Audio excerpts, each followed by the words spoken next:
నమస్కారం అండి. నా పేరు కాశీనాథన్ శ్రీనివాసరావు. నేను ఒక యాంఫీ రిజిస్టర్డ్ మ్యూచువల్ ఫండ్ డిస్ట్రిబ్యూటర్ని. మన ప్రయాణంలో భాగంగా ఇవాళ నేను ట్యాక్స్ యొక్క ఇంపార్టెన్స్ ఏంటి మన ఇన్వెస్ట్మెంట్స్లో, ట్యాక్స్ దాని ప్రభావం ఏంటి మన ఇన్వెస్ట్మెంట్స్ మీద. సహజంగా పెద్దవాళ్ళు చెప్తుంటారు, ప్రతి వ్యక్తి కూడా తప్పించుకోలేనివి రెండే విషయాలు ఉంటాయట. ఒకటి ట్యాక్స్, రెండోది మరణం. సో పుట్టినవాడు చావక తప్పదు. ఏ దేశంలో అయితే మనం పౌరుడిగా ఉండి పనిచేసుకుంటూ ఉన్నామో, సంపాదిస్తున్నామో, పౌరుడిగా ఉండకపోయినా ఏ దేశంలో సంపాదిస్తున్నామో ఆ దేశంలో ఆ ట్యాక్స్ లాస్ ప్రకారం ట్యాక్స్ కట్టగా తప్పదు.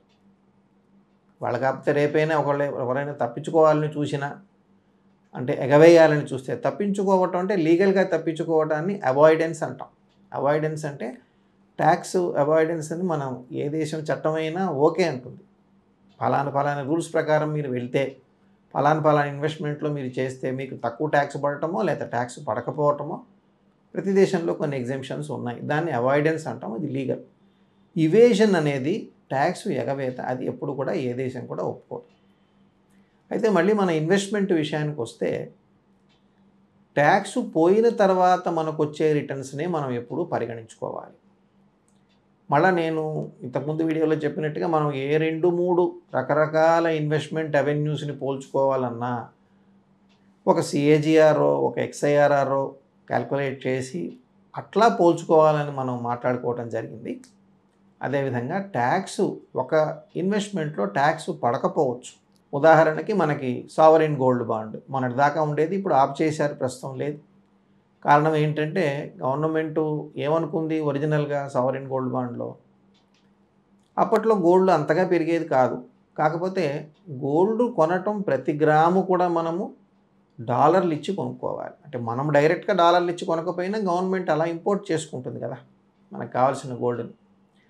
ఎవరైతే ఇంపోర్ట్ చేసుకుంటున్నారో వాళ్ళు డాలర్ ఇచ్చే చేసుకోవాలి. ఆ డాలరు మనకేమో చాలా కొరత. సో కొరత అయినప్పుడు ఏమవుతుంది, ప్రతి దిగుమతికి మనం డాలర్ డిమాండ్ పెరిగిన కొద్దీ డాలర్ వాల్యూ పెరిగిపోయి రూపాయి వాల్యూ పతనం అవటం వల్ల మనకి కావలసిన అతి ముఖ్యమైన దిగుమతులన్నీ కూడా కాస్ట్లీ అయిపోతున్నాయి. రూపాయి ఇంకా పతనం అయిపోతే ఇంకా ప్రాబ్లం అవుతుంది. దాన్ని ఆపటం కోసం, గోల్డ్ ఇంపోర్ట్ తగ్గించడం కోసం గవర్నమెంట్ సావరిన్ గోల్డ్ బాండ్ పెట్టింది.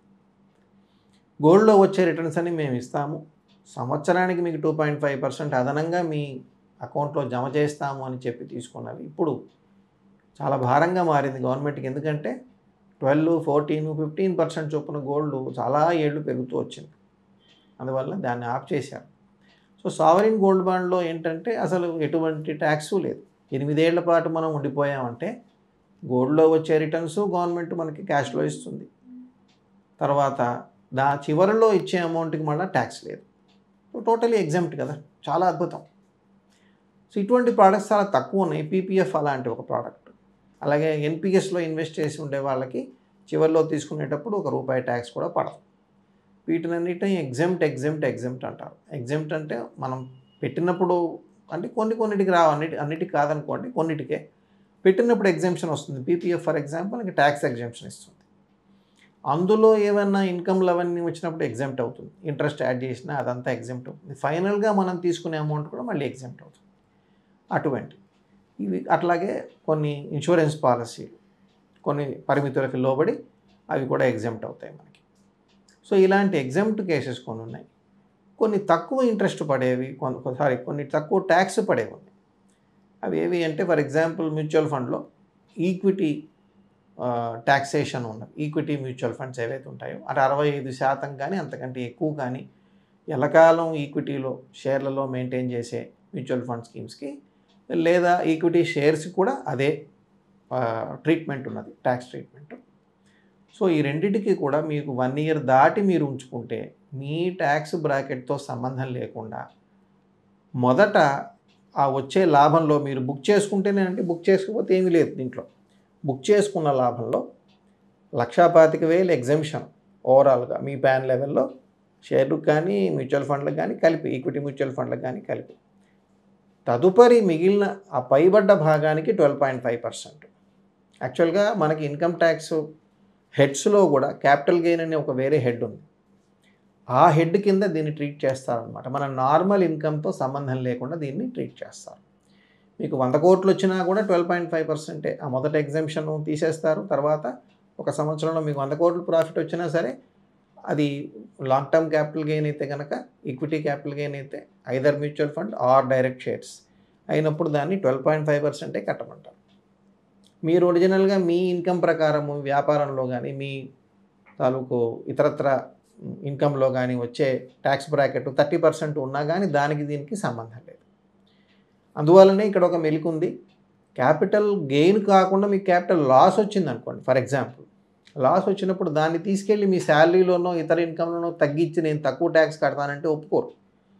సెట్ ఆఫ్ అంటారనమాట. దాన్ని అది head to head set of accept చేయరు. ఎందుకంటే ఇక్కడ ఈ హెడ్‌లో చాలా తక్కువ మీకు చార్జ్ చేస్తున్నారు కాబట్టి. సో ఆ విధంగా మీకు దాన్నేమంటారు, క్యాపిటల్ గెయిన్స్ అనేది మీకు వర్తిస్తుంది. ట్యాక్స్ యొక్క ఇంపార్టెన్స్ మీరు ఏ 2 వేరే వేరేగా ట్యాక్స్ పడే ఇన్వెస్ట్మెంట్స్ ఉన్నా కానీ దాన్ని ఎలా మీరు ఈక్వలైజ్ చేసుకోవాలి. ప్రీ ట్యాక్స్ లెవెల్‌కి రెండింటిని తీసుకొచ్చుకోవాలి.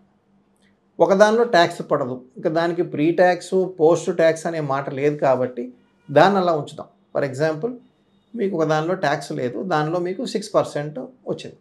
రెండో దాంట్లో మీకు 12% రిటర్న్ వచ్చింది అనుకున్నాం.